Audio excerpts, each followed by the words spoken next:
It started with the tire marks.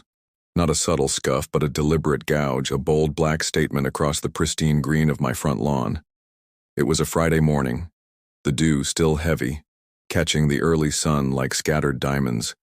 And there it was, slicing through the quiet beauty, a fresh set of tracks, curving from the edge of the street straight towards my mailbox and back again. I stood on the porch, coffee cooling in my hand, a knot tightening in my gut. This wasn't accidental. The curve was too clean, the depth too uniform. Someone had meant to do this.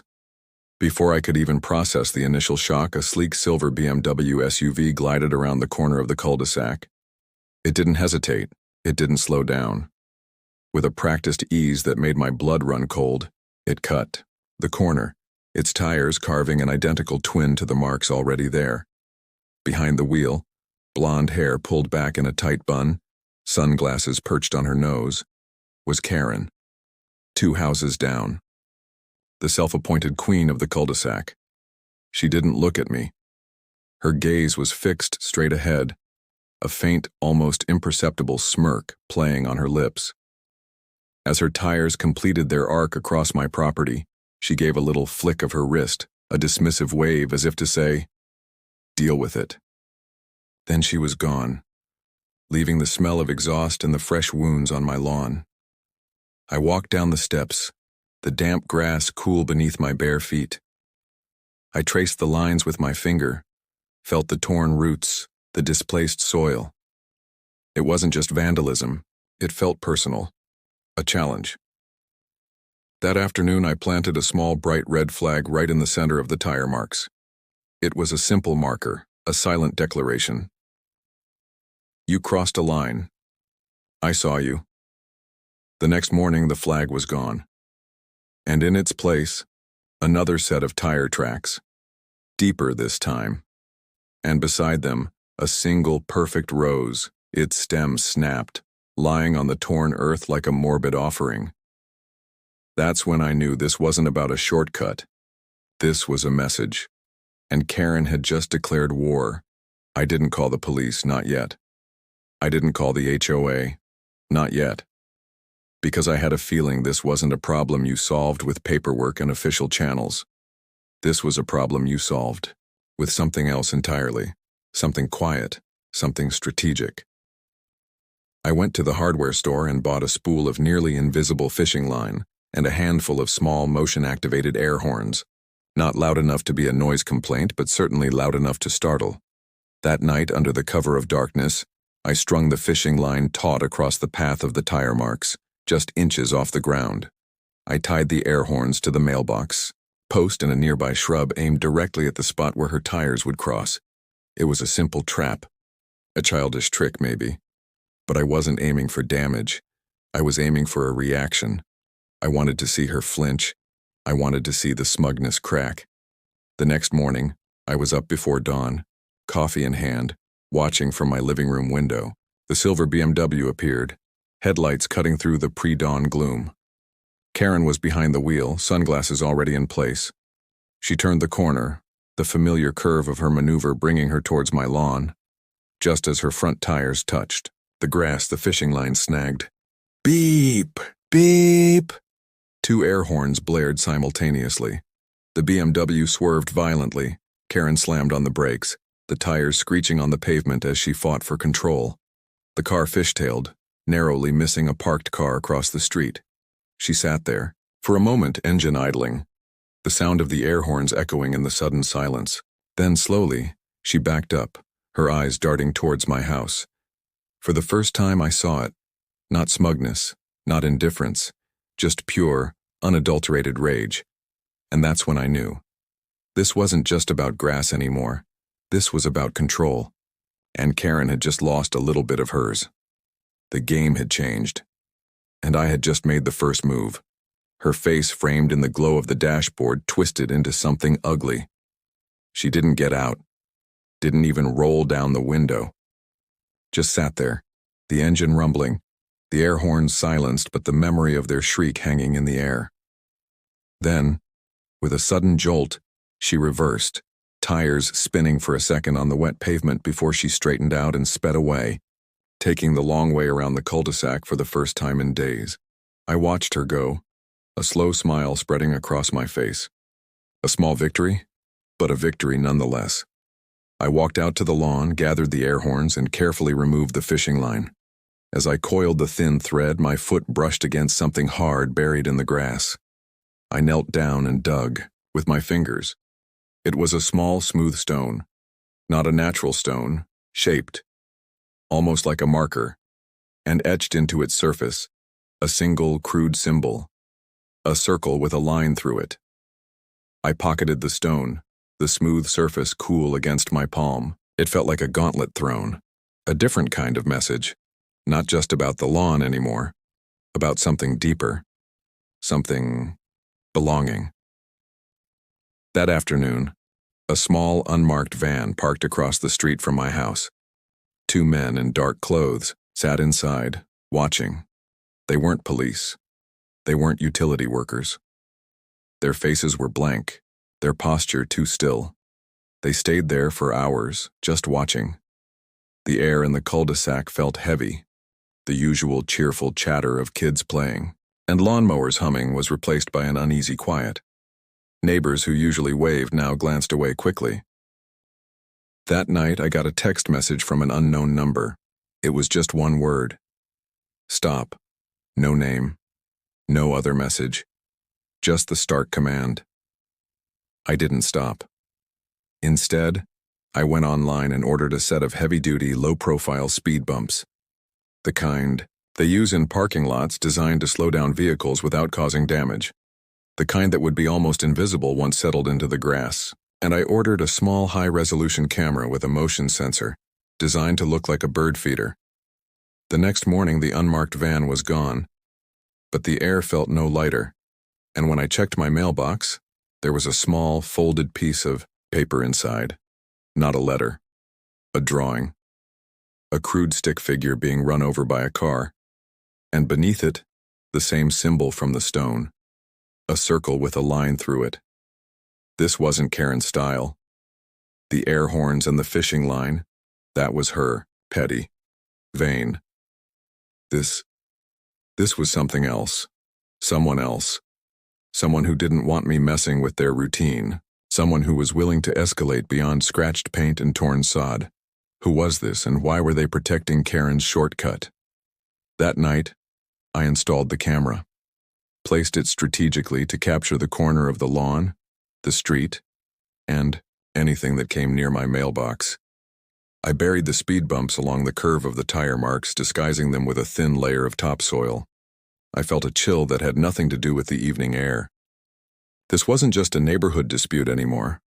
I had stumbled into something darker, something that had roots deeper than the grass in my lawn, and the silent watchers in the dark van, the anonymous threats, the crude drawings, they were all connected, and they were all telling me the same thing.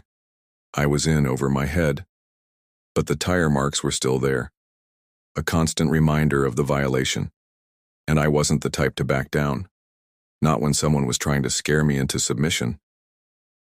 The next morning, the silver BMW didn't appear.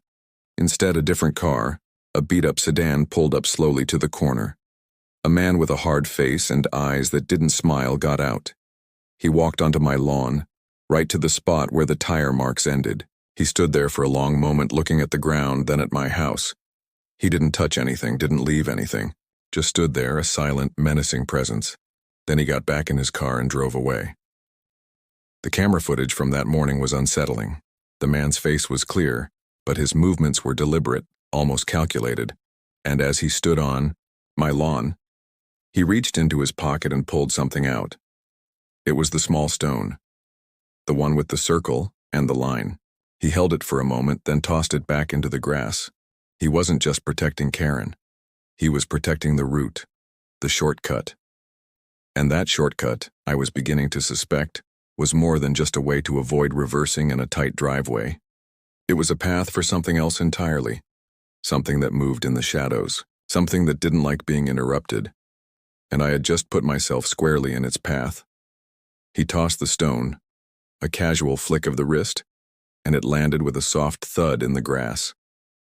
He got back in the beat-up sedan and drove off, disappearing as quickly as he'd arrived. I watched the footage again, zoomed in on the stone.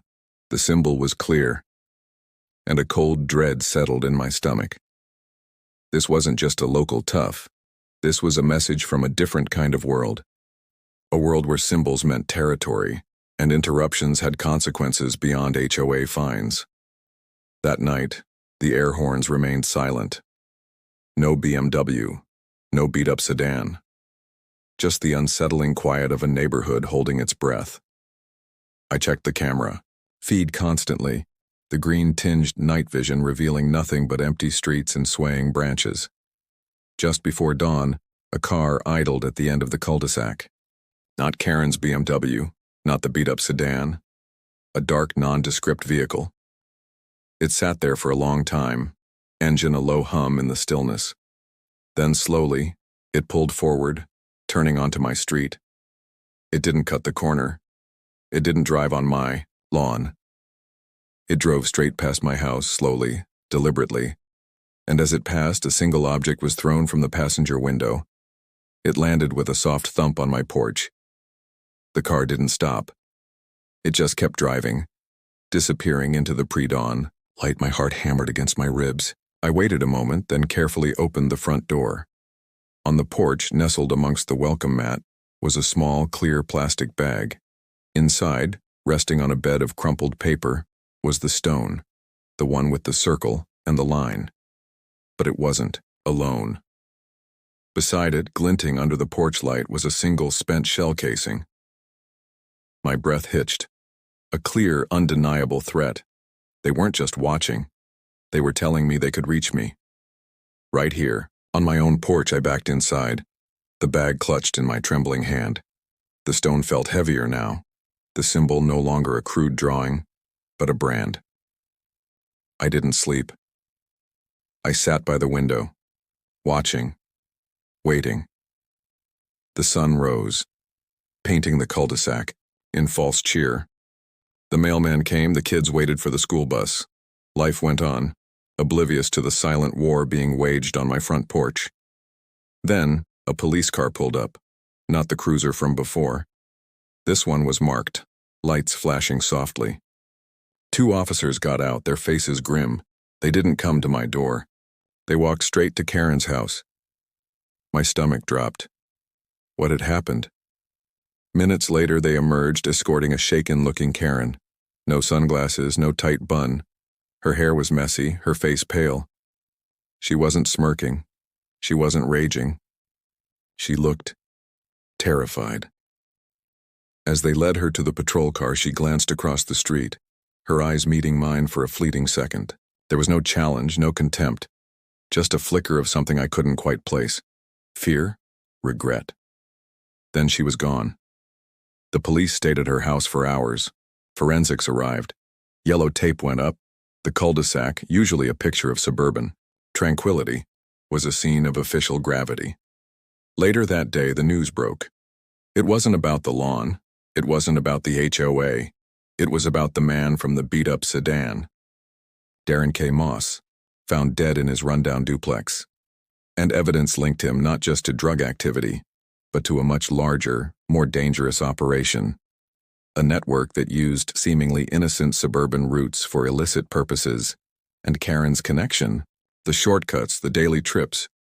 It wasn't about convenience, it was about delivery, about being a courier. A small expendable piece in a much bigger game, the symbol on the stone, the circle with the line. It wasn't a random mark, it was a known gang symbol, a warning. And by disrupting Karen's route, by putting speed bumps and cameras in their path, I hadn't just irritated a petty neighbor. I had interfered with their business. I had put myself on their radar, the shell casing on my porch. It wasn't just a threat, it was a message, a confirmation that they knew who had disrupted their operation, and that they were watching. Karen was arrested not for the lawn, but for her involvement in the network. Her carefully constructed suburban life, her HOA power plays, her smug superiority. It was all a facade, a cover for something far more sinister. And the unforgettable ending? It wasn't about Karen getting her comeuppance. It wasn't about my lawn being healed. It was about the chilling realization that the tire marks weren't the beginning of the story. They were just the first visible sign of a hidden current running beneath the surface of our quiet neighborhood. The case against Karen is ongoing. The investigation into the network continues. And the stone with the symbol, the shell casing, they sit in a police evidence locker now. But sometimes, when the wind blows just right, I think I can still hear it. A faint, almost inaudible sound. The echo of a car horn.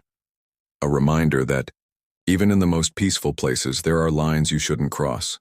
And that sometimes the most dangerous threats don't come from the people you see, but from the ones who move in the shadows, leaving their marks on your life. One tire, track at a time,